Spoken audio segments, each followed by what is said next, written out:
बिस्मिल्लाहिर्रहमानिर्रहीम। अस्सलाम वालेकुम। आज आप ज़ाहिर है कि आज़ाद जम्मू कश्मीर के जो कानून साज असम्बली के इंतखाबात हैं 2021 वो मुनक्कद हुए और आज सुबह से लेकर शाम 5 बजे तक पोलिंग का सिलसिला जारी रहा। इसी हवाले से स्पेशल ट्रांसमिशन जो है वो आप PTV पर देख रहे हैं। मैं हूँ आपके साथ मिशेल बुखारी और हमारे साथ स्पेशल ट्रांसमिशन में मौजूद हैं शहजाद रजा। अस्सलाम वालेकुम। कैसे हैं शहजाद, आप खैरियत से? नाज़रीन, अभी तक जो नताइज सामने आ रहे हैं उसमें सिर्फ अभी तक एक नतीजा जो है वो इलेक्शन कमीशन जो है उसकी जानिब से उसकी तस्दीक की गई है। उसमें PTI के उम्मीदवार जो है वो कामयाब नजर आए हैं, लेकिन जो गैर सरकारी और गैर हतमी नताइज हैं उनके मुताबिक भी इस वक्त जो आज़ाद कश्मीर के ये इलेक्शंस हैं उनमें पाकिस्तान तहरीक इंसाफ जो है वो हमें बढ़तरी लेती हुई और आगे नजर आ रही है। उसके बाद हमने देखना यह है कि जो दीगर सियासी जमातें हैं, खासतौर पर पीपल्स पार्टी और PMLN, जिन्होंने इस मरतबा जो खास बात भी थी इस मरतबा इलेक्शंस की, ये 11वें इलेक्शंस हैं आज़ाद जम्मू कश्मीर के जो कि मुनक्कद हुए हैं और 45 बराह रास्त नशस्तों के ऊपर जो है ये इंतखाब था। और इसमें हमने देखा कि बड़ी गहमा गहमी रही, बड़े ज़ोरों शोर से कैंपेन की गई, जिसमें अनफॉर्चुनेटली कश्मीर से ज़्यादा एक दूसरे के ऊपर जो इल्ज़ाम तराशी थी उसका अंसर हमें ज़्यादा नजर आया, जिस पर तनकीद भी होती रही। अब देखना यह है कि जो अवामी मसाइल हैं उनको एड्रेस करने के हवाले से किस किस पार्टी ने क्या क्या एजेंडा जो है वो सामने रखा और किस तरीके से लोगों को कन्विंस किया और लोगों का रद्द अमल जो है वो आज क्या आता है, बहरहाल आज ये पता चल जाएगा। अभी तक के जो नताइज हैं और जो सूरत हाल है उसके हवाले से हम गुफ्तगू करेंगे और इस वक्त हमें ज्वाइन किया है सेनेटर फैसल जावेद खान हमारे साथ मौजूद है। बहुत शुक्रिया फैसल आपके वक्त के लिए। फैसल, जो पहले भी अंदाजे लगाए जा रहे थे और आप बड़े पुरएतमाद थे जब भी आपसे बात हुई, इस वक्त जो गैर हतमी और गैर सरकारी नताइज सामने आ रहे हैं उसके मुताबिक तो पाकिस्तान तहरीक इंसाफ आगे नजर आ रही है, लेकिन आप समझते हैं कि क्या आज़ाद कश्मीर की वाहिद जो एक अक्सरियती जमात बनकर तहरीक इंसाफ जो है वो उभरेगी, सामने आएगी, हुकूमत बनाएगी 2/3? जी अस्सलाम वालेकुम, बहुत बहुत अस्सलाम शुक्रिया। वालेकुम। जी फैसल। सबसे पहले तो जो कश्मीर की गयूर अवाम है उनको पूरा क्रेडिट जाता है कि उन्होंने मुस्तरद किया उन लोगों को जिन्होंने उनके लिए कुछ भी नहीं किया। और पूरी इनकी इलेक्शन कैंपेन में दोनों पार्टियां, पीपल्स पार्टी और नून लीग, पिछले अदवार इनके थे कश्मीर में। और अभी PMLN की गवर्नमेंट थी, लेकिन अपनी इलेक्शन कैंपेन में कहीं पे भी ये नहीं बता सके कि इनकी क्या परफॉर्मेंस थी, क्योंकि ज़ीरो परफॉर्मेंस थी। तो ये बाशऊर अवाम जो कश्मीर के हैं उन्होंने उनको मुस्तरद किया है और तहरीक इंसाफ का इंतखाब किया है। वो इसलिए कि तहरीक इंसाफ ने जहाँ जहाँ हुकूमत की वहाँ वहाँ डिलीवर किया है। खैबर पख्तूनख्वा में पहले 5 साल गवर्नमेंट थी, वहाँ पे डिलीवर करके 2/3 मेजॉरिटी लेकर के आए। और फिर बाकी जगहों पे आपके सामने है हमारी परफॉर्मेंस। तो उस परफॉर्मेंस की बेस पर कश्मीर ने तहरीक इंसाफ को, और ये हमारे कैंडिडेट्स को वोट नहीं पड़े हैं, ये इमरान खान को वोट पड़े हैं, उनके नज़रिए को वोट पड़े हैं। अच्छा, अब आपका जो सवाल है, जी। देखिए जो अब तक के नताइज हैं, जो उसके मुताबिक तो ये कहना बड़े कॉन्फिडेंस से बात कही जा सकती है कि लग यही रहा है कि पाकिस्तान तहरीक इंसाफ जो है वो आराम से कश्मीर में जो है अक्सरियत पार्टी बनेगी और वो हुकूमत बनाने की पोजीशन में होगी।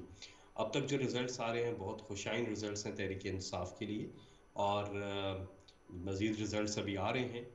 तो मेरा ये ख्याल है और ये कभी इम्कान है इसका कि इंशाल्लाह Pakistan Tehreek Insaf majority government form बनाएगी। सेनेटर साहब, ये बताइए कि कश्मीर की जो सियासत है वो पाकिस्तान के जो बाकी हिस्से हैं, सूबे हैं, उनसे थोड़ी सी मुख्तलिफ है, उसका मिजाज मुख्तलिफ रहा है माजी में।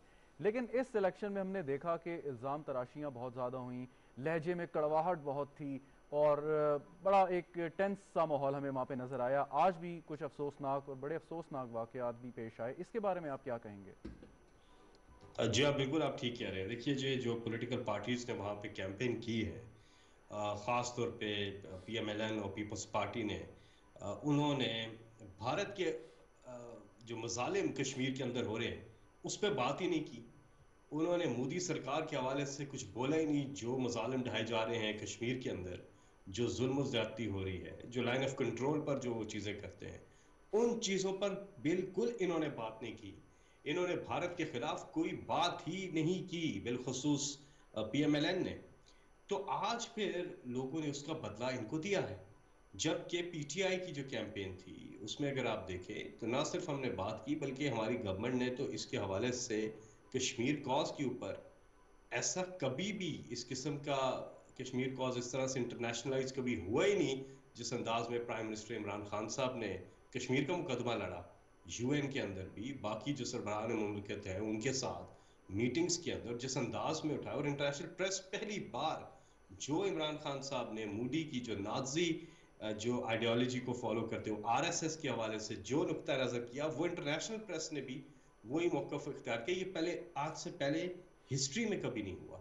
तो कश्मीर का मुकदमा इस हवाले से भी दो चीजें अहम, एक तो कश्मीर का मुकदमा, दूसरा उन पॉलिटिकल पार्टीज ने, पीपल्स पार्टी ने भी और पीएमएल ने पहले कश्मीर में हुकूमत की हुई थी, पीटीआई ने नहीं की हुई थी। तो वो ये बताने में भी नाकाम रहे कि उन्होंने अपने अपने अदवार हुकूमत में कश्मीर के लिए किया क्या, कुछ भी नहीं, जीरो। तो ये कभी इम्कान था। और जो कैंपेन, हम जब कैंपेन में वहां पे थे, हमें साफ नजर आ रहा था कि सब पीटीआई की साइड पे हैं और पीटीआई कामयाब होगी। और इंशाल्लाह आप देख रहे हैं कि जो रिजल्ट्स आ रहे हैं वो इस चीज़ को बावर कर रहे हैं कि इनकी कामयाबी, पाकिस्तान तहरीक इंसाफ की कामयाबी जो है वो यकीनी थी। सही। अच्छा फैसल, एक तो ये बात है जो आपने की कि पीएमएलएन ने या जो अपोजिशन जमातें, पीपल्स पार्टी है, उन्होंने मकबूजा कश्मीर की बात नहीं की, या जो कुछ भारत कर रहा है मकबूजा कश्मीर के अंदर उसके हवाले से ज़्यादा गुफ्तगू नहीं की। लेकिन उसके अलावा भी हमने ये देखा कि इंतखाबात को मुतनाज़ा बनाने के लिए जिस किस्म के बयानियाँ जो है नैरेटिव बिल्ड करने की कोशिश की गई अपोजिशन जमातों की तरफ से, आज भी एक बड़ा ही ऐसा अजीब सा बयान जो है वो पीएमएलएन के एक उम्मीदवार की तरफ से दिया गया, जो किसी भी तरह से जो है वो बहुत ही काबिल मजम्मत है और कोई भी इसकी हिमायत नहीं करेगा। सो ये इसकी क्या वजह है, क्यों मुतनाज़ा बनाने की कोशिश की जा रही है, क्यों वो वाला नैरेटिव जो है वो सामने लाया जा रहा है जो कि भारत का नैरेटिव है, जो दुश्मन मुल्क का नैरेटिव है? ये बिल्कुल आपने ठीक बात की, ऐसा ही इन्होंने किया, इन्होंने प्लान किया इसी तरह से। ये आपने ठीक कहा कि ना सिर्फ इन्होंने भारत के खिलाफ बात नहीं की, बल्कि भारतीय एजेंडा हमें इनकी कैंपेन के अंदर नजर आया। और आज का जो उनके कैंडिडेट हैं उन्होंने सच बात कर दी सामने कि ये है पीएमएलएन की पोजीशन। और उन्होंने कहा कि हम भारत की तरफ देख रहे हैं। और जो उस कैंडिडेट ने बात की है वो पीएमएलएन को उन्होंने सारा इनका जो बयानिया है और इनका जो तर्ज अमल है उसको आश्कार कर दिया, उसको बयान कर दिया। और साथ ही में मुलाकातें भी, जो कुछ कंट्रोवर्शियल मुलाकातें, वो मुलाकात जिससे पाकिस्तान हुकूमत ने बिल्कुल एक वाज़ेह पोजीशन ली। हमारे फॉरेन मिनिस्टर ने भी, शाह महमूद कुरैशी साहब ने वाज़ेह मौक़िफ़ दिया कि इस आदमी से कोई पाकिस्तानी नहीं मिलेगा, इससे बात नहीं करेगा। और जो उसने पाकिस्तान के बारे में बातें की, उसके बाद ये पोजीशन थी पाकिस्तान की, लेकिन उसके बावजूद पीएमएलएन के लीडर ने उनसे मुलाकात की वहाँ पर। और साथ में आपके सामने है माजी में किस तरह से ये मोदी को ज़बरदस्ती कहते थे, आए ना जी हमारी शादियों पे आए, वो शादी पे आए, साड़ियों के तोहफे ताइफ एक्सचेंज हो रहे हैं। वो खटमंडू में जो खुफिया मुलाकात है, जो बरकत की किताब में जिसका जिक्र है कि इन्होंने सीक्रेट मीटिंग की मोदी से, तो ये कश्मीरी सारी चीज़ें देख रहे थे। और आज इन चीज़ों का रिजल्ट पीएमएलएन को पड़ गया। लेकिन यहाँ पर एक मैं और बात करूँगा, यहाँ पर हम खराज तहसीन पेश करेंगे मरियम नवाज साहिबा को और बिलावल को भी, दोनों को। वो इसलिए कि मरियम नवाज साहिबा ने पीएमएलएन का जिस तेज़ी से ये हाल किया है, इस तरह तो बिलावल भी पीपल्स पार्टी का नहीं कर सके इस रफ्तार से। तो दोनों ही जो हैं खराज तहसीन के मुस्तहिक हैं। सेनेटर साहब, दो सवाल हैं। एक तो ये कि आपने कहा कि माजी में कुछ नहीं किया जो पाकिस्तान पीपल्स पार्टी और मुस्लिम लीग नवाज की हुकूमतें थीं, तो तहरीक इंसाफ की अगर हुकूमत कायम होती है तो यकीनन आपके पास एक एजेंडा होगा, विजन होगा। क्या ऐसा करना चाहेंगे, कौन से इश्यूज़ को आप कश्मीर के अंदर, अदर दैन जो एक इंडिया और मकबूजा कश्मीर के हवाले से हमारा एक नैरेटिव है, उसके अलावा कश्मीरियों के लिए जो वहाँ पे रहते हैं? और दूसरी बात ये कि अगर थोड़ा सा वाज़ेह कर दें कि कोई फ़ैसला अभी तक है कि आइंदा पाकिस्तान तहरीक इंसाफ के इलेक्शन जीतने के बाद वहाँ के वज़ीर आज़म के हवाले से कोई फ़ैसला हुआ है कि बैरिस्टर सुल्तान साहब का नाम भी ज़ेर गर्दिश है, सरदार तनवीर इलियास साहब के नाम भी कुछ लोग ले रहे हैं, तो इस पर भी थोड़ी सी अगर वजाहत कर दें। देखिए, इसका फैसला तो पार्टी लीडरशिप करेगी। अभी तो मुझे बिल्कुल इस बारे में मालूमात नहीं है कि प्राइम मिनिस्टर का कैंडिडेट कौन होगा। जाहिर है इसमें मुशावरत होगी और हमारी जो कोर कमेटी है पार्टी की, आज़ाद कश्मीर की जो पार्टी है, सब मिल बैठ कर इसमें इस पे फैसला करेंगे कि क्या किन ओहदों पे कौन से लोग आएंगे। ये तो इसमें मैं कतन कोई मालूमात नहीं रखता। लेकिन दूसरा आपने जो बात की आवाम के लिए, देखिए बिल्कुल वहाँ पे कश्मीर में दो चीज़ें बहुत इम्पोर्टेंट हैं। एक तो जो खूबसूरती है वहाँ की, अल्लाह ताला ने इतना खूबसूरती से नवाजा है कश्मीर में, जो वादियाँ हैं खूबसूरत, टूरिज़्म। इमरान खान साहब ने ये ऐलान किया है कि कश्मीर में सेहत का जो है वो फ़रोग होगा और उससे रोज़गार बढ़ेगा। वहाँ पर लोग सेहत के लिए जाएंगे, इंफ्रास्ट्रक्चर के अंदर काम करना है, बाकी स्पॉट्स जो हैं जिस तरह यहाँ पर। फिर बिलियन ट्री सुनामी जो है वो कैंपेन कश्मीर में भी चलेगी, इन्वायरमेंट क्लाइमेट चेंज के हवाले से। और तीसरी अहम चीज़ जो है, हेल्थ कार्ड दिया जाएगा आज़ाद कश्मीर की सारी पॉपुलेशन को, कि वो पूरी पॉपुलेशन सब के वो किसी भी टॉप के हॉस्पिटल से इलाज करवाएं। सालाना खर्चा 10 लाख रुपया गवर्नमेंट देगी उसका। और इसके साथ कामयाब कश्मीर के नाम से एक प्रोग्राम जो है, जो कामयाब पाकिस्तान प्रोग्राम यहाँ पर है, इसी तरह वहाँ पर भी कामयाब आज़ाद कश्मीर के नाम से एक प्रोग्राम लॉन्च किया जाएगा, जिसमें सबसे अहम बात होगी राशन कार्ड की। 40% से ज़्यादा आबादी को वहाँ पर, जो कि बिल्कुल वो सर्वे हो गया है, वो जो बिल्कुल लोग अफोर्ड नहीं कर सकते और महंगाई है, चीज़ें महंगी हैं, तो एक टारगेटेड सब्सिडी दी जाएगी। तो वो उस कार्ड पर सस्ती चीज़ें, आटा, चीनी, दालें, घी, चावल, ये चीज़ें सस्ते रेट्स पर ले सकेंगे उस कार्ड के ज़रिए। तो ये कश्मीर के लिए, तो ये मेरा ख्याल है 3-4 बड़ी चीज़ें मैंने आपको बताई हैं। बाकी भी डिटेल में एक प्लान है जो कि करना है, लॉन्च करना है कश्मीर के अंदर। अब तक तो कैंपेन हो गई, अब तो टाइम आ गया है अमलन कुछ करने का।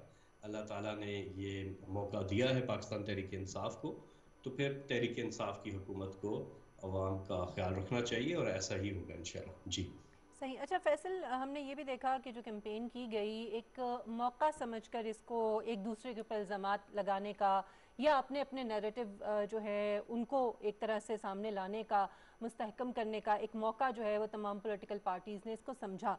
ओवरऑल मुल्क की सियासत पर आप क्या समझते हैं कि ये जो इलेक्शन है ये किस हद तक असरअंदाज होगा, ख़ास तौर पे आपकी पार्टी के हवाले से जो एक तासुर बनाया गया या बना, जो ज़िमनी इलेक्शंस हुए, सियालकोट का इलेक्शन हो जिसमें PMLN जो है उसने PTI को शिकस्त दी, फिर सिंध में पीपल्स पार्टी से जो है वो जो सीट्स PTI हारी, तो वो जो एक तासुर बना, आप समझते हैं कि अब ये जीत जो है, अगर PTI यहाँ से भारी अक्सरियत में जीत जाती है तो इस तासुर को ख़त्म करने में कितनी मदद मिलेगी? देखिए, इलेक्शन के अंदर एक चीज़ बहुत ज़रूरी होती है, वो है कि स्ट्रक्चर जो है, तंजीम आपकी जो है, लोकल तंजीम, उसका तगड़ा होना बहुत ज़रूरी है। और मैंने तो खैर प्राइम मिनिस्टर साहब से एक और बात की थी, क्योंकि ज़िमनी इलेक्शन में प्राइम मिनिस्टर जो है कैंपेन नहीं कर सकते, ठीक है, और वो खुद नहीं जा सकते। तो एक फैक्टर ये भी, इमरान खान फैक्टर, ये बहुत बड़ा फैक्टर होता है। यहाँ पर वो चीज़ नहीं थी क्योंकि ये उनका अलग सिलसिला है, तो वो चीज़ भी यहाँ पर मदद दी। ज़िमनी इलेक्शन में हारने की एक वजह हमारी ये स्ट्रक्चर का भी प्रॉब्लम था। तो बाकी इसका इम्पैक्ट ज़रूर आएगा, क्योंकि आज इमरान खान साहब देखें, पूरे पाकिस्तान की नुमाइंदगी कर रहे हैं। बलोचिस्तान, सिंध, कराची, खैबर पख्तूनख्वा, पंजाब, गिलगित बल्तिस्तान में हमारी गवर्नमेंट है, और अब आज़ाद कश्मीर में भी। तो ये एक फेडरेशन की जो नुमाइंदगी है, ये सही मानों में एक ही लीडर है पूरे पाकिस्तान में, वो इमरान खान है। बाकी सुकड़ सुकड़ के अपनी छोटी छोटी जगहों के रह गए हैं वहाँ पे उनकी नुमाइंदगी।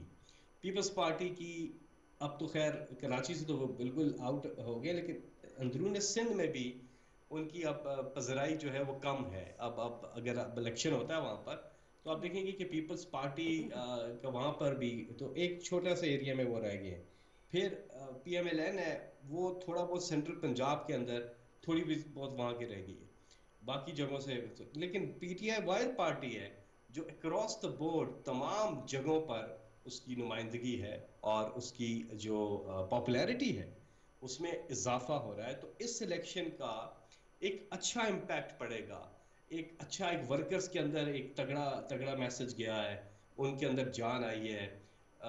साथ में फिर जो हमारे PTI के वर्कर्स के अलावा जो बाकी वोटर्स हैं, अक्रॉस द कंट्री पाकिस्तान के अंदर, उनके ऊपर एक बहुत पॉजिटिव इम्पैक्ट गया है। लोग खुश भी हैं और लोग दुआएं भी कर रहे थे कि ये तहरीक इंसाफ कामयाब हो, क्योंकि बाकी पार्टियों ने करप्शन के अलावा कुछ किया नहीं अपनी जदादे बनाने। तो ये चीज़ लोगों के लिए एक तो पॉलिटिकल एडवांटेज तो उसका है ही है ना, पाकिस्तान तहरीक इंसाफ को, जो आपका सवाल। साथ ही में आगे के लिए पाकिस्तान के लिए भी बड़ा बेहतर है कि जो हमारी जिस तरह से हम जो इकदाम कर रहे हैं, एक कॉन्फिडेंस आता है कि जी ठीक है, अवाम जो है वो इमरान खान के साथ खड़ी है, तो आपकी डिलीवरी मजीद इम्प्रूव होती है। तो इसका टेक्निकल इम्पैक्ट भी बहुत पड़ता है परफॉर्मेंस के ऊपर।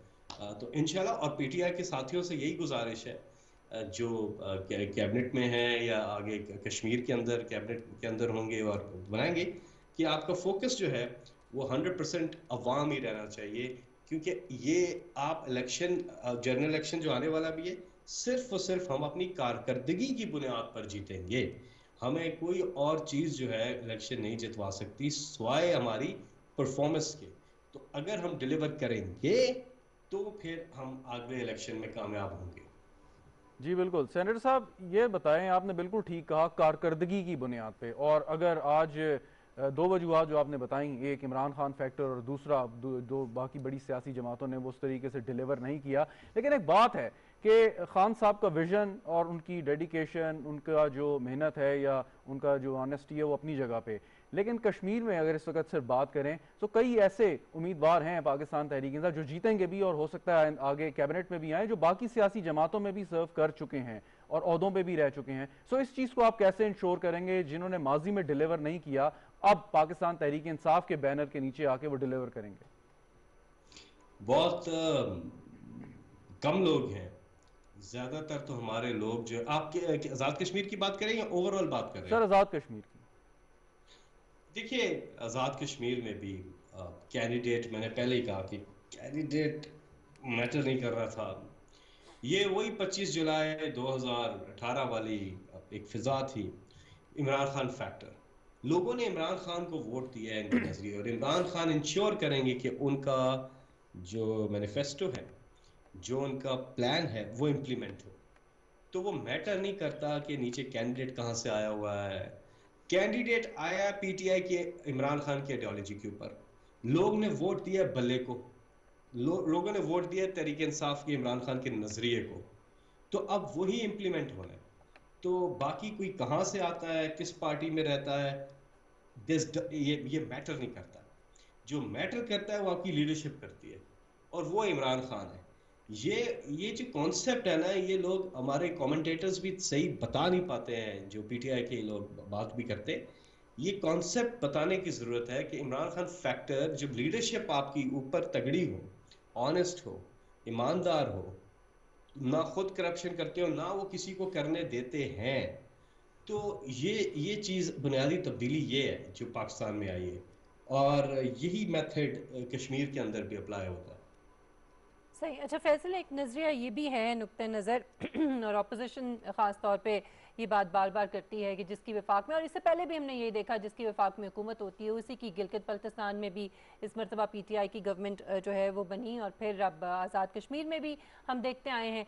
एक तो ये इल्ज़ाम लगाया जाता है आप इसे कारकर्दगी से जोड़ रहे हैं, दूसरा ये मैं पूछना चाह रही हूँ कि आप समझते हैं कि जो मकबूजा कश्मीर का जो फैक्टर है, और हमने ये देखा कि तहरीक इंसाफ के इक़्तिदार में आने के बाद जिस तरीके से इस मुकदमे को वज़ीर आज़म इमरान खान साहब जो है वो लेके आए, दुनिया के हर फोरम पे जिस तरह से उजागर किया, ये वाला फैक्टर जो, क्योंकि कारकर्दगी आज़ाद कश्मीर में तो ज़ाहिर है आपकी हुकूमत रही नहीं है, तो उस तरह से कारकर्दगी तो लोग नहीं देख सके आपकी। सो जो रीज़न है, आप समझते हैं कि ये वो रीज़न है जो इल्ज़ाम लगाया जाता है, या फिर वाकई जो मकबूजा कश्मीर के हवाले से बात की है वज़ीर आज़म इमरान खान साहब ने, जिस तरह से मुकदमा जो है दुनिया के सामने रखा है, वो वजह है इसकी, इस कामयाबी की? देखिए, अल्लाह ताला की मेहरबानी है, करम है। दूसरा ये है कि मकबूजा कश्मीर के हवाले से जो मौक़िफ़ इमरान खान साहब ने जिस अंदाज में उठाया है, ये एक बहुत बड़ी वजह बनी है हमारी कश्मीर के अंदर पॉपुलैरिटी की, इसमें कोई शक नहीं है। ये मैंने शुरू में भी इस पर तफसीलन बात की है। तीसरी वजह कारकर्दगी है, और वो कारकर्दगी पाकिस्तान में है परफॉर्मेंस की। जाहिर है वो उसको क्लोजली मॉनिटर करते हैं कश्मीर के वोटर्स और उसको देखा। देखिए, इसकी मिसाल यूं भी दी जा सकती है कि खैबर पख्तूनख्वा में जब हमारी गवर्नमेंट थी तो हमारी वहाँ पे मखलूत हुकूमत थी 2013 में, लेकिन जब 2018 का इलेक्शन आया तो हम 2/3 मेजॉरिटी लेकर के आ गए और पीटीआई को 3 गुना ज़्यादा वोट मिला।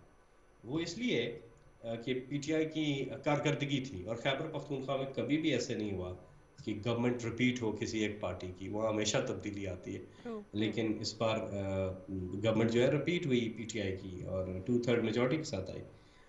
100% परफॉर्मेंस के ऊपर था वो, और वो उसमें हेल्थ रिफॉर्म्स थी, पुलिस रिफॉर्म्स थी और बाकी एनवायरनमेंट के ऊपर बड़ी चीज़ें थी। लेकिन जो हेल्थ के ऊपर जो हेल्थ कार्ड है, ये बड़ी वजह बनी।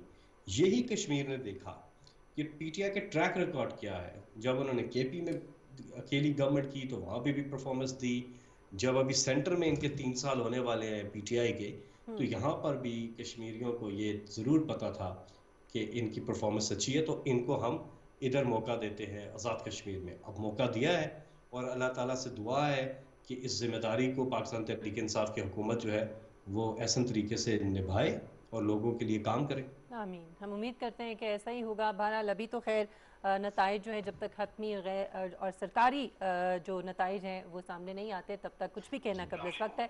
बहुत शुक्रिया फैसल जावेद आपके वक्त के लिए। नाज़रीन, यहाँ पर एक हम मुख्तसर सा ब्रेक लेंगे और फिर उसके बाद मुख्तलिफ जो मज़ीद पहलू हैं आज़ाद कश्मीर के इलेक्शंस के हवाले से उनके ऊपर हम गुफ्तगू करेंगे। हमारे साथ रहिएगा।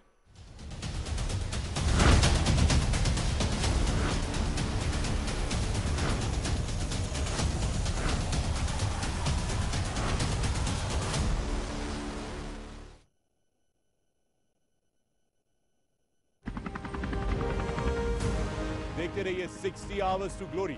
स्क्रीन पे आए हुए सवाल का सही जवाब दीजिए हमारी वेबसाइट पर जाकर, और आइए काकुल जहां पे आपका इंतजार कर रही है पैराग्लाइडिंग, पैरासेलिंग, मोटराइज ग्लाइडिंग, इसके अलावा बहुत सारे और एडवेंचर्स। इस हफ्ते की एपिसोड से शुरू हो रहा है सुपर फैन कॉन्टेस्ट। देखते रहिए 60 आवर्स टू ग्लोरी और जीतें शानदार ट्रिप।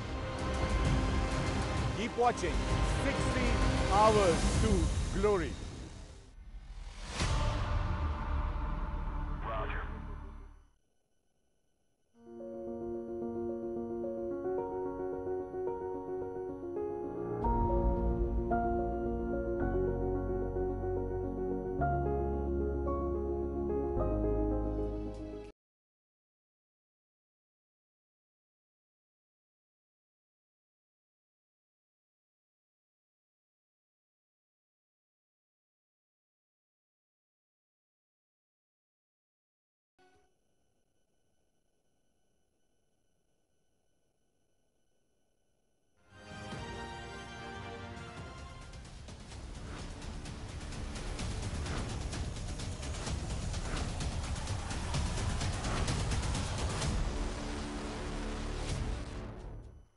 Welcome back. नाज़रीन, आज़ाद जम्मू कश्मीर के इंतखाबात जो कि आज हुए और उसमें अभी तक जो गैर हतमी गैर सरकारी नताइज हैं उसके मुताबिक पाकिस्तान तहरीक इंसाफ की जो जमात है वो हमें आगे नज़र आ रही है। बहरहाल ये तो अभी कबल वक्त होगा कोई भी बात करना जब तक तमाम नताइज सामने नहीं आ जाते। इस वक्त हमें ज्वाइन किया है अहमद बिलाल महबूब साहब ने, जो कि पिलडेट के सरबराह है, Pakistan institute of legislative development and transparency, और बड़ी गहरी नज़र है पाकिस्तान की पॉलिटिक्स के ऊपर, खासतौर पर आज आज़ाद जम्मू कश्मीर के इंतखाबात के हवाले से मुझसे गुफ्तगू करेंगे। अहमद बिलाल साहब, बहुत शुक्रिया आपके वक्त के लिए। अहमद साहब, आज जो इंतखाबात हुए हैं उसमें हमने ये देखा कि एक तो जो कैंपेन चलती रही उसमें जिस तरीके से एक दूसरे के खिलाफ जो ज़बान इस्तेमाल की गई, जिस तरह से इल्ज़ाम तराशी की गई, और फिर उसके बाद हमने ये देखा कि जिस तरह से अपोजिशन जो है उसने एक नैरेटिव बिल्ड करने की कोशिश की और मुतनाज़ा बनाने की कोशिश की। मैं ये चाहूँगी कि ये तो मैं बात कर रही हूँ, आपका अपना जो एक तरह से ऑब्जर्वेशन थी वो क्या थी, ज़रा वो हमें पहले तो बताइए। जी अहमद साहब। देखिए, आपने जो कैंपेन की बात की है मैं आपसे मुत्तफिक हूँ कि कैंपेन में जो जबान इस्तेमाल की गई और जिस तरह से एक दूसरे पर तनकीद की गई वो तो लेवल बहुत लो था, और वो मेरे ख्याल में डेमोक्रेसी के लिए भी और कश्मीर के काज के लिए भी तो बहुत अच्छी बात नहीं थी।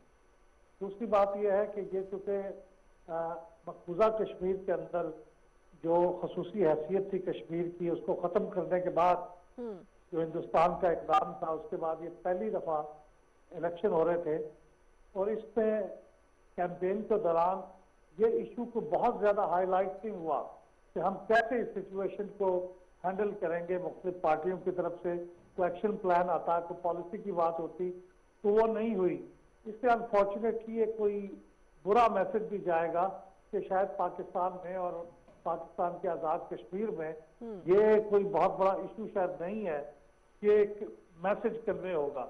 लेकिन जहाँ तक इलेक्शन का ताल्लुक है, बावजूद इसके के आइसोलेटेड इंसिडेंट्स हुए हैं, तशद्दुद के वाक़यात भी हुए हैं और लड़ाई वगैरह भी हुई है, लेकिन इसके बावजूद चीफ इलेक्शन कमिश्नर साहब का ये असेसमेंट है कि जनरली ये इलेक्शन पीसफुल हुए हैं। और मैं आपकी इस बात से भी मुत्तफिक हूँ कि इस वक्त जो वोट काउंट हुए हैं उनका ट्रेंड वाज़े तौर पे पीटीआई के हक में जाता हुआ दिखाई देता है।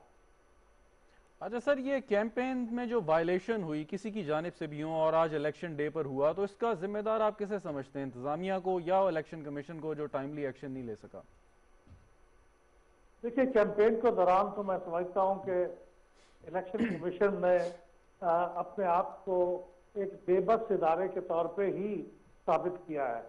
इलेक्शन कमीशन ने जो एक्शन लेना था वो लिया भी, लेकिन उस एक्शन के ऊपर कोई इम्प्लीमेंटेशन नहीं हो सकी, उसका मजाक उड़ाया गया। उसके नतीजे में जो रूल ऑफ लॉ जो बुनियाद होता है किसी भी मुहज़्ज़म माशरे की, वो नजर आया कि वो हमारे यहाँ नहीं है। एक वजीर साहब के खिलाफ एक्शन लिया गया, उनको कहा गया कि वो इंतखाबात की इस कैंपेन में हिस्सा ना ले, लेकिन उसको किसी ने कोई तवज्जो नहीं दी, वो काम करते रहे, तकरीरें भी करते रहे। तो इलेक्शन कमीशन का जो तासुर उभरा है वो ये है कि इलेक्शन कमीशन इनइफेक्टिव है, इसकी बात कोई नहीं सुनता और हुकूमत भी इसकी बात से कान धरने को तैयार नहीं है, या हुकूमत की भी कोई नहीं सुनता। चीफ सेक्रेटरी साहब ने भी हालांकि इसके ऊपर एक नोटिफिकेशन जारी किया था, उसकी बात को भी कान नहीं धरा गया। तो इसका मतलब ये हुआ कि इंतजामिया भी आज़ाद कश्मीर की भी और आज़ाद कश्मीर का इलेक्शन कमीशन, ये दोनों इनइफेक्टिव साबित हुए हैं। और ये मैसेज बहुत ख़राब है, ये मैसेज बहुत डेंजरस है, क्योंकि अगर आप रूल ऑफ लॉ को आज़ाद कश्मीर में ख़त्म और कमज़ोर कर देते हैं तो बैनुल अक़वामी तौर पर भी इसके असरात होंगे। सही। अच्छा अहमद साहब, आपने अभी ये कहा कि अभी तक के जो नताइज हैं उससे तो ये नज़र आ रहा है पीटीआई जो है वो इस वक्त ज़्यादा सीटें हासिल कर रही है, लेकिन क्या आपको लगता है कि जो अंदाजे लगाए जा रहे थे और फिर जिस तरह हम जानते हैं कि वफाक में जिसकी हुकूमत होती है वही आज़ाद कश्मीर में हुकूमत बनाता है, कोई अपसेट भी मुतवक्के है? आपको लगता है कि हो सकता है, या जो अंदाजे हैं उन्हीं के मुताबिक रिजल्ट होंगे? अभी जो 2-3 सीटें ऐसी हैं जो हाई प्रोफाइल सीट कहलाई जा सकती हैं, उसके ऊपर भी कोई अपसेट होता हुआ नजर तो नहीं आ रहा, लेकिन हो सकता है क्योंकि अभी वहां पे पूरी तरह से काउंटिंग नहीं हुई और रिजल्ट कन्वे नहीं हुए।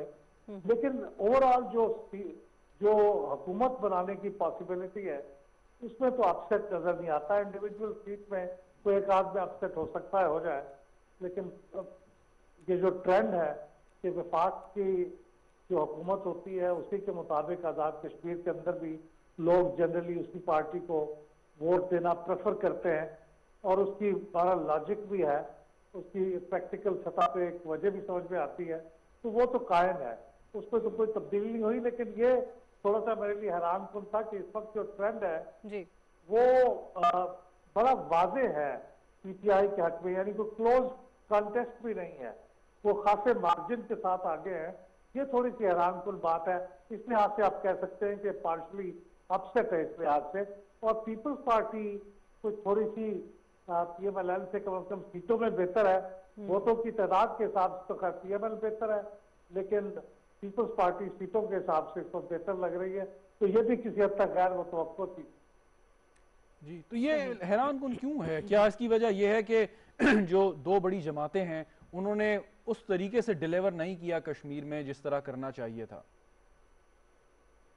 जी, इसकी ये भी वजह हो सकती है, लेकिन मैं तो अपनी जाती तौर पे जो मेरी असेसमेंट थी उसके चुके मुताबिक नहीं था, इसलिए मैं इसे हैरानकुन कह रहा हूँ। लेकिन आप ठीक कह रहे हैं कि अगर पीएमएलएन की वाकई यही शोइंग बरकरार रहती है कि वो नंबर 2 की बजाय नंबर 3 हो जाती है, तो फिर इसका एक मतलब तो ये भी हो सकता है कि मौजूदा जो हुकूमत थी PMLN की, उसकी कारकर्दगी से लोग मुतमईन नहीं थे। लेकिन मैं हैरान इसलिए भी हुआ हूँ कि अभी जो गैलप का पोल था उसमें तो 61% लोगों ने मौजूदा PMLN की हुकूमत को, उसकी परफॉर्मेंस को सेटिस्फैक्ट्री करार दिया था।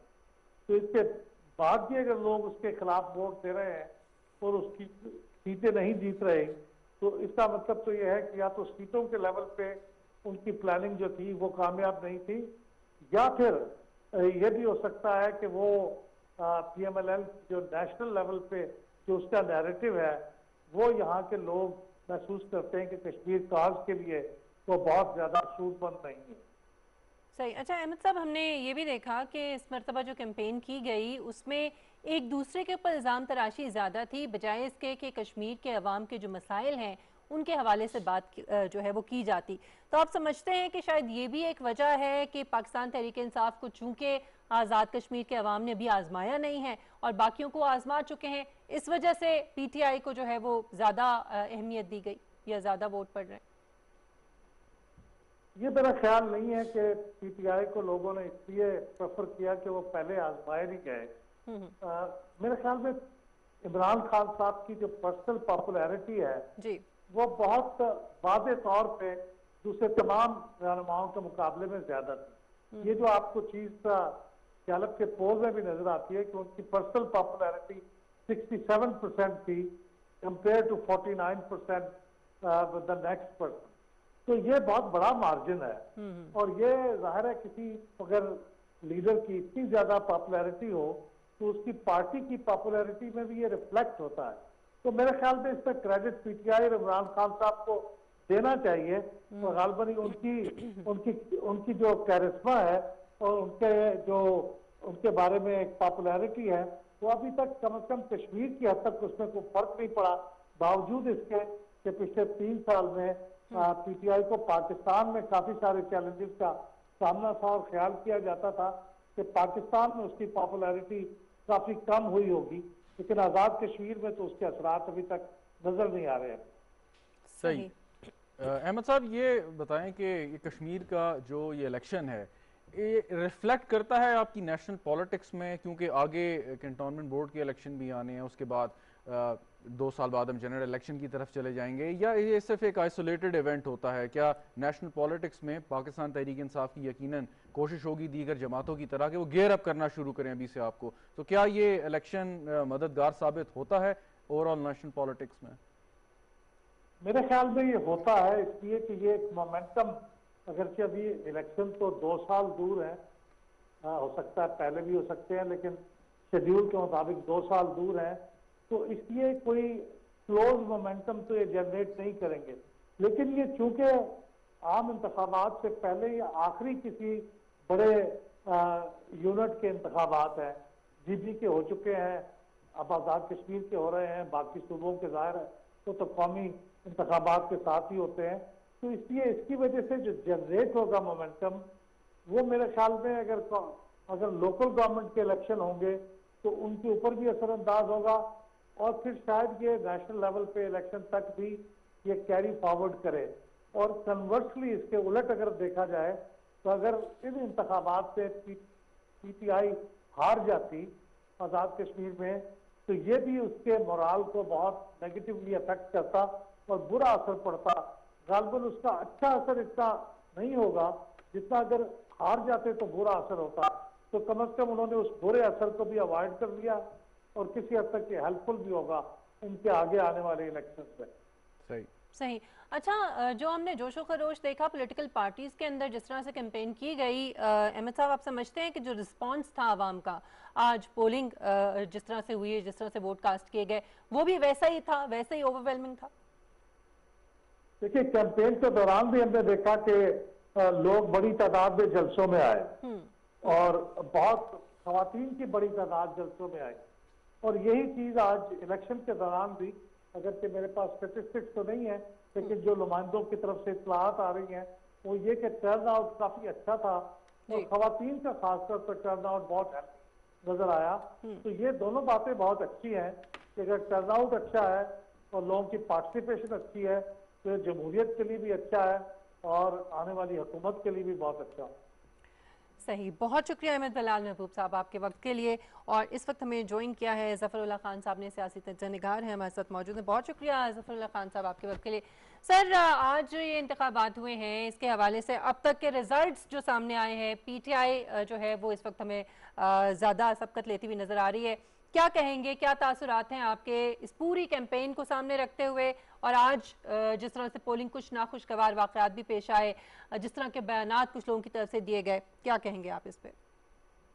देखें, जो कश्मीर के इलेक्शंस हैं ये हमेशा इस्लामाबाद में हुक्मरान जमात जीतती है और उसकी वजूहात हैं कि कश्मीर हो या आज़ाद जम्मू कश्मीर हो या गिलगित बल्तिस्तान हो, उसके तमाम तर मामलात वजारत अमूर कश्मीर निभाती है और शायद यही वजह है कि इसी वजारत के वजीर को उन इंतखाबी मुहिमों का हिस्सा बनाया गया। अगर वहां पे अपोजिशन की हुकूमत हो, जो कि हमने देखा और खास तौर पे कश्मीर में, तो इस्लामाबाद में जो भी हुकूमत होगी उसे उसके साथ काम करना पड़ेगा। हमने देखा सरदार फारूक हैदर जब वजीर आजम थे तो वजीर आजम इमरान खान गए, उस असेंबली में खिताब किया, क्योंकि कश्मीर कॉज एक बड़ी सूरत हाल है। जो कश्मीर का इलेक्शन है इसमें टू बी ऑनेस्ट मुझे कभी इंस्पायर इसलिए नहीं किया कि पाकिस्तान की सियासत जब वहां जाती है तो पूरी मुहिम में मुझे बताएं कि कश्मीर के मुस्तकबिल के बारे में किसने क्या बात की है, कौन सा अछूता ख्याल पेश किया है, कौन सा नया नजरिया, कौन सी नई अप्रोच। हाँ, इमरान खान साहब ने 2 रेफरेंडम की बात की और उसके ऊपर कुछ अपोजिशन ने तनकीद भी की। बाकी मुझे इसमें ना कोई अपसेट नजर आ रहा है, बल्कि अगर अपोजिशन जीतती तो वो अपसेट होता। हुक्मरान जमात इस्लामाबाद की हमेशा इन इलाकों में जीतती है और ये नहीं कि वो वाहिद जमात होती है, उन्हीं में से टूट फूट के एक नई जमात बन जाती है। वहां भी लोग पार्टियां बदलते हैं और सिंगल पार्टी नहीं है, वहां भी मल्टी पार्टी डेमोक्रेसी जिस तरह पाकिस्तान में मौजूद है वहां भी मौजूद है। ठीक, अच्छा ज़फ़रुल्लाह खान साहब ये बताइएगा कि मतलब माजी में आपने सही कहा कि कौन सा ऐसा बात कश्मीर में की गई, और माजी में भी हम ये डिस्कस कर रहे थे कि कश्मीर के अंदर के इशू, बहुत सारे इशूज़ हैं, उसमें बेरोज़गारी का एक इशू है कश्मीर में, वहाँ पे लोड शेडिंग है, पानी का मसला है और बहुत सारे ऐसे मसाइल हैं कि जो हल तलब हैं। और सिर्फ सवाल ये है कि पाकिस्तान तहरीक इंसाफ को क्या फ़ैसला करना है, किस किस्म की लीडरशिप ऊपर लेके आनी है कश्मीर का, चाहे वो वज़ीर आज़म हो या वज़रा हो, जो ये मसाइल तो हल करें। कश्मीर का मसला हल होना तो एक अलग बहस है, लेकिन जो मकामी लोगों के जो मसाइल हैं उनको हल करने के लिए, क्योंकि बहुत से ऐसे लोग हैं जो कई दफ़ा कई हुकूमतों में रह चुके हैं। शहजाद रजा साहब, आपने कभी कश्मीर का बजट देखा है या गिलगित बल्तिस्तान का बजट देखा है? उनका ऑन अपने वसाइल से टैक्सेस या इनकम कितनी है? उनका सारा का सारा इंतजार इस्लामाबाद की ग्रांट के ऊपर है। वजीर आजम आप अलिफ को बिठा दें, बे को बिठा दें, जीम को बिठा दें, ये को बिठा दें, अगर आप वसाइल देंगे तो ये सारे मसाइल जिनकी आप बात कर रहे हैं वो हल होते चले जाएंगे। अदरवाइज इन इलाकों के अपने रेवेन्यूज नहीं है, ये इस्लामाबाद की ग्रांट्स के ऊपर है। अब होता क्या है, मसलन आमतौर पे ये तासुर है कि जो यहाँ की हुकूमत है वहां भी वही हुकूमत बनती है। अब ये जमानत तो नहीं है ना कि 2023 में तहरीक इंसाफ ही अपनी शानदार कामयाबी की बुनियाद पे जीत जाएगी। तो लिहाजा कश्मीर में अगर PTI की भी हुकूमत बनती है, उसको अपने आखिरी 2-3 साल में वसाइल के एतबार से उसी किस्म की शिकायत होंगी जिस तरह अभी माजी के 3 साल में मुस्लिम लीग नून को थी। तो इसको सियासी जमात के साथ जोड़ने से मेरी जाती राय ये होगी कि इन इलाकों के अपने मुआशी वसाइल। आप ये समझते हैं कि जो एक ये बात की जाती है कि वफाक में जिसकी हुकूमत होगी उसी की आज़ाद कश्मीर में भी होगी, और यही जो फार्मूला है वो इस मरतबा भी आपके ख्याल में अप्लाई हो रहा है। बहुत शुक्रिया ज़फ़रुल्लाह खान साहब आपके वक्त के लिए। शहजाद, इसमें बहुत सारे फैक्टर्स हैं आज़ाद कश्मीर के जो इंतखाबात हैं उसमें जीत हार के। एक तो ज़ात बरादरी जो है वो यहाँ पर बहुत इंपॉर्टेंट है। लोग अपनी ज़ात अपनी बरादरी के जो उम्मीदवार हैं उसको प्रेफर करते हैं हमेशा। दूसरे ये है कि मकबूजा कश्मीर में जो भारतीय बरबरीत है, फिर ख़ास तौर पे 5 अगस्त 2019 के वाक़े के बाद जो एक जिस तरह से कोशिश की पाकिस्तान तहरीक इंसाफ ने, मैं समझती हूँ किस पार्टी का क्या स्टांस रहा या किसने कितना डिफेंड किया कश्मीर को, मेरे ख्याल में ये फैक्टर जो है ये भी बड़ा इंपॉर्टेंट है कश्मीर के लोगों के लिए। सो बहुत सारी चीज़ें हैं जो जिस पर डिपेंड करता है। जी यकीनन सारी चीज़ें हैं, और इसके साथ साथ एक अहम चीज़ ये भी है कि विनिंग कैंडिडेट्स किस जमात के पास हैं। और अभी फैसल जावेद साहब ने जो बात की कि इमरान खान फैक्टर, वो यकीनन है। और सियासी जमातों का एक अपना वोट बैंक यकीनन होता है। पाकिस्तान तहरीक इंसाफ का इमरान खान साहब की वजह से एक वोट बैंक है। लेकिन क्वेश्चन इज, ये लोग कुछ क्रिटिसाइज करते हैं कि जी आपने इलेक्टेबल्स को लिया, आपने विनिंग कैंडिडेट्स को शामिल कर लिया, उन लोगों को ले लिया जो पहले भी हुकूमतों का हिस्सा थे। लेकिन दिस इज पॉलिटिक्स। आप देखें ना, अगर पाकिस्तान पीपल्स पार्टी या पाकिस्तान मुस्लिम लीग नवाज, बहुत सारे ऐसे पाकिस्तान में उनके लीडर्स हैं जो बासानी अगर पार्टी में ना भी हों तो इलेक्शन जीत सकते हैं, उनको वो ना रखें तो नुकसान होगा ना। उनको क्यों रखते हैं? वो इसीलिए रखते हैं कि उनकी एक मेजॉरिटी कायम रहे। पॉलिटिक्स तो नहीं है ना जिसकी बात इमरान खान साहब करते थे, ये तो फिर वही वाली पॉलिटिक्स वो पॉलिटिक्स नहीं। लेकिन देखें बात ये है, या तो फिर आप आम लोगों को खड़ा करें, आप बिल्कुल मेरिट पे करें कि जी ये कौन शख्स है, किस तरीके से डिलीवर करेगा, कितना पढ़ा लिखा है। एक आप सांचा बना लें ना पीटीआई के अंदर जो पुराने लोग थे, एक आप सांचा उसका बना लें, उस छलनी में से उन लोगों को गुजारें कि इसकी क्वालिफिकेशन क्या है, कितना पढ़ा लिखा, कितना तजर्बाकार, किस महकमे में ये ज्यादा अच्छा काम करेगा, फिर वो करें। तो ये पॉसिबल इतनी जल्दी नहीं है, तो डिपेंड करता है उसको। और पाकिस्तान तहरीक इंसाफ में ये इशू है, लेकिन इस पर बार बार बात हो चुकी है, एड्रेस कर चुके हैं कि जी हमने सियासत भी करनी है और पाकिस्तान के अंदर आपने तब्दीली लानी है। सो आप तब्दीली इस तरीके से नहीं ला सकते। कश्मीर में भी यही बात है कि आपने कैंडिडेट किए, लेकिन एक चीज़ जिसका मुझे इंतजार है, जो मैंने फैसल साहब से भी क्वेश्चन किया था, वो यही होगा कि 2-3 ऐसे बड़े तगड़े उम्मीदवार हैं तहरीक इंसाफ के जो वजीर आजम बनने के ख्वाहिशमंद भी हैं और उनका चांस भी है। तो देखना यह है कि क्या किसी पुराने शख्स ही को पाकिस्तान तहरीक इंसाफ आजमाएगी या किसी नए को चांस देगी। सही, चले ये तो हम देखते हैं जब तमाम नताइज सामने आ जाएंगे। अच्छा, इसमें एक और चीज़ ये है कि तमाम पार्टीज़ के लिए ये बड़े इंपॉर्टेंट थे इलेक्शंस। हमें नज़र भी आया जिस तरह से कैंपेन की गई। पीएमएलएन के लिए जो ज़िमनी इलेक्शंस में जिस तरह से उसने एक नैरेटिव बिल्ड किया, एक तासुर दिया कि पीटीआई की इमरान खान साहब की पॉपुलैरिटी जो है वो कम हो रही है और हमें लोग जो है वो वोट दे रहे हैं, हम जीते हैं, उसको बड़ा धचका लगेगा। क्योंकि जिस तरह अभी नज़र आ रहा है दूसरे भी नहीं तीसरे नंबर पे पीपल्स पार्टी से भी पीछे पीएमएलएन जो है वो दिखाई दे रही है। उसकी देखें एक वजह तो फैसल साहब ने बताई कि इमरान खान फैक्टर मिसिंग था ज़िमनी इंतखाबात में। वो बात भी आप मान लें, लेकिन एक बात ये भी है कि पाकिस्तान तहरीक इंसाफ का ये तीसरा साल है और ये कश्मीर के इलेक्शन में वो गए हैं। इससे पहले जो ज़िमनी इंतखाबात हुए वो पहले और दूसरे साल में हुए। कोई भी हुकूमत आती है वो अपने पहले या दूसरे साल में, आप मेरे से बेहतर जानती हैं कि वो सख्त फैसले करती है ताकि उसको इलेक्शन के करीब इतने सख्त फैसले ना करने पड़े। जो रिलीफ उन्होंने लोगों को देना है, अपने ज़ाहिर उन्होंने इलेक्शन भी जीतना है, सो वो आखिर में दे सकें। शुरू में सख्त फैसले कर लें, 3-4 साल बाद लोग भूल भी जाएंगे या रिलीफ आप उनको दे देंगे। सो ये एक स्ट्रैटेजी होती है। तो ज़िमनी इंतखाबात अक्सर हुकूमतें इसलिए हारती हैं शुरू में कि उन्होंने सख्त फैसले करने हैं, बिजली के नर्ख भी बढ़ाने हैं, पेट्रोल की कीमत में भी इजाफा करना है, कुछ चीज़ों को भी और टाइट करना है। सो तहरीक इंसाफ ने जो इस्लाहात का एक अमल शुरू किया उसकी वजह से ये बहुत चीज़ें उनको करना पड़ी और मेरे ख्याल में इसीलिए उनको कॉस्ट किया। मैं समझता हूँ कि अगले आने वाले सालों में तहरीक इंसाफ जो है वो रिलीफ के ऊपर ज़्यादा फोकस करेगी और अगर कोई ऐसा ज़िमनी इंतखाबात बाद में आते हैं तो मेरे ख्याल में बिल्कुल मुख्तलिफ होंगे जो पहले हुए। अच्छा, एक और चीज़ पीपल्स पार्टी पीएमएलएन की तो हमने बात कर ली। पीपल्स पार्टी के लिए भी ये इलेक्शंस बड़े इंपॉर्टेंट थे क्योंकि एक जो तासुर बन चुका है, तासुर क्या हकीकत भी है इसमें कि पीपल्स पार्टी वेरी अनफॉर्चुनेट कि वो सिंध तक महदूद हो गई है। सो आज़ाद कश्मीर में भी, गिलगित बल्तिस्तान में भी उनको अपनी प्रेजेंस शो करना बड़ा ज़रूरी था, सिर्फ कैंपेन ही की हद तक नहीं बल्कि सीटें जीतने के लिए भी।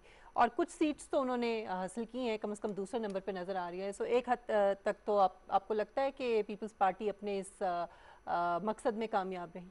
देखिए, पीपल्स पार्टी की जड़ें बड़ी मजबूत हैं, वो यकीनन सर्वाइव भी करेगी और हो सकता है अगले इंतखाबात में वो सिंध दोबारा भी लेके जा सकते हैं, यू नेवर नो। लेकिन एक अफसोसनाक बात यह है कि पीपल्स पार्टी ने जो नून लीग के दौर में एक मफामत की सियासत शुरू की थी वो शायद अभी तक उसके असरात से बाहर नहीं आ सके। मफामत की सियासत रही, उनका वोट बैंक टूटा, पंजाब बिल्कुल बुरी तरह हार गए और उसके बाद अब पाकिस्तान तहरीक इंसाफ की हुकूमत है, लेकिन जिस तरीके की अपोजिशन वो कर सकते थे आपने देखा, हमने प्रोग्राम्स भी किए, PTM से किस तरीके से अलहदा हुए, क्यों अलहदा हुए, बहुत सारे ऐसे सवाल हैं कि जिनके जवाब हम इधर नहीं दे सकते। तो वो सारी वजूहात हैं कि जिन्होंने सियासी तौर पे कॉस्ट किया पीपल्स पार्टी को, और उसकी शायद वजह ये है कि उनके वो अंग्रेजी की कहावत है ना, स्केलेटन इन द कबर्ड, वो इतने ज़्यादा स्केलेटन हैं तो शायद वो अफोर्ड नहीं कर सकते बहुत ज़्यादा इस किस्म का एक नेशनलिस्ट नैरेटिव लेने का। अच्छा, जो सबसे इम्पोर्टेंट चीज़ है वो वहाँ के अवाम के मसाइल हैं। वेरी अनफॉर्चुनेटली जो हमने देखा कि जो कैंपेन की गई उसमें एक दूसरे के ऊपर इल्ज़ाम तराशी ज़्यादा थी बजाय इसके कि अवामी मसाइल के ऊपर बात होती। ये जो चीज़ है, ये जो मिसिंग थी इसमें, ये कितनी बड़ी बदकिस्मती है और ये कितना अफसोसनाक है। देखिए, इस पे तो मैं ये बात नहीं कि हम PTV के ऊपर बैठ के बात कर रहे हैं, पाकिस्तान मुस्लिम लीग नवाज और पीपल्स पार्टी को मैं मौरूद इल्ज़ाम ठहराऊंगा। नून लीग को ये बताना चाहिए था अपनी कैंपेन में कि जी देखें, ये 1 2 3 4 5 6 ये काम हमने किए हैं, ये हमारी कारकर्दगी है, ये रिपोर्ट है, ये हमारे पेपर्स हैं, और इसके बाद आप हमें वोट दें। वो चीज़ नहीं की। इसका मतलब है कि नहीं थी, फिर ऐसी चीज़ें उनके नहीं पास थी या वो कह नहीं सके। अब मतलब ये तो बात वोटर ही बताएंगे जो फैसला कर देंगे आज रात तक। और तहरीक इंसाफ क्योंकि अभी तक वहाँ पे हुकूमत में नहीं आई, तो इस वजह से तहरीक इंसाफ को ये थोड़ा सा मार्जिन दे सकते हैं, लेकिन तहरीक इंसाफ को भी अब मेरे ख्याल में डिफरेंटली प्ले करना पड़ेगा कि जिस तरीके से बाकी सियासी जमातों ने बात की या काम किया है कि क्या तहरीक इंसाफ ने जो वादे किए हैं और लोगों ने जो बेतमाद किया उसको पूरा कर सकेगी या नहीं कर सकेगी। कश्मीर बड़ी महरूमियों का शिकार रहा है, और मेरे ख्याल में महरूमियाँ अगर वो दूर कर देंगे तो एक चीज़ हो सकती है कि सेंटर में जिसकी भी हुकूमत हो, कश्मीरी उसी को वोट देंगे जो काम करेगा उनके लिए। इसी नोट के ऊपर जो हम बाकी पाकिस्तान के लिए भी बात करते हैं कि अब लोग जो हैं वो इतने बाशऊर हो चुके हैं सियासी तौर पे कि अब वो कारकर्दगी को देखेंगे, अब वो आपके दावों, आपके वादों, आपकी बातों में नहीं आएंगे। और यही आज़ाद कश्मीर में भी हम देख रहे हैं, और हम उम्मीद करते हैं कि इस मरतबा PTI की गवर्नमेंट अगर वहाँ पे बनती है तो वो डिलीवर करें, वो वहाँ के अवाम के मसाइल को हल करें, ताकि अगली मरतबा कारकर्दगी ही बुनियाद हो और कारकर्दगी ही की बुनियाद के ऊपर वोट दिया जाए। इसी के साथ मिशेल बुखारी और शहजाद रज़ा को इजाज़त दीजिए। इंशाल्लाह आपसे मुलाकात होगी आने वाले दिनों में। अपना बहुत ख्याल रखिएगा। अल्लाह हाफ़िज़।